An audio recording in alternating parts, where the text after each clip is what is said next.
خلاف چون گیر میده الان رقص نور داره کوچه و قرمزه اما مهمونی نیست که یه دافی خیر بده همه متوجه میشن و متفرق چون که توی جیبای ما چند تا مورد دسته بچه گربه میشه من جلو کلان از اون بچه های خوبی که ماما میشه فدا بهش باز میدم فکر کنه مهندسم بهش میگم من رتبه و معدلم بازشون منم یه پسر مؤدب با لبخند میزنن و میگم موفق باش وقتی دور شد که دیگه سرو شد نبینه بچه ها میگه رفت و شروع کن اینو میخونم و یه قوطی دستم همش ببین به من دست بند نزن داره یه صدایی میاد همه در میرن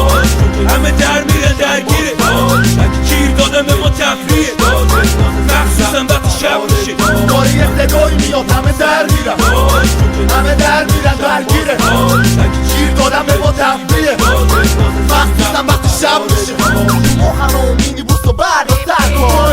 دبا خونه خودتون باشه شوخی کردم تو جیبم من چیزی نمیخوام یه جوری دردم خودتون اما باید حتما از من یا تو بگیری که بشی سرگمن شب میگی برگرد پا بزنی دست با من رفتم آره تو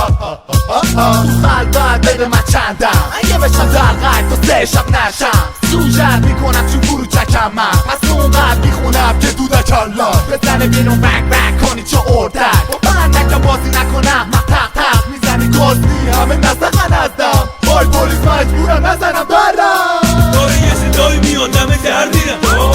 همه در میرن درگیره گیر دادم به ما تفریه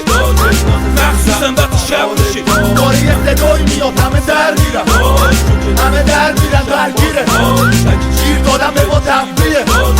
مخصوصا وقتی شب میشه نگاه نکن پشت تو رضا چرا؟ یه کلام داره میکنه نگاه چیزی داری پیشه نه چیزی باره پیشه با یه سیگاری پیشم من تو بیکاری پیچیدم هل نشو آروم بندازش از جیب زمین شم شد و بلنده پس میشه بری با تو روش بذار رضا انگار دیده سگ خور نه خب من تو دارم نه تو حاضرم تو گور باشم دور ننازم دشو باشو حاجی بیسیم و زد در رو نکنه میخوای بریم زندان نه چون ما میخوای پولدار بشیم با رب بپرس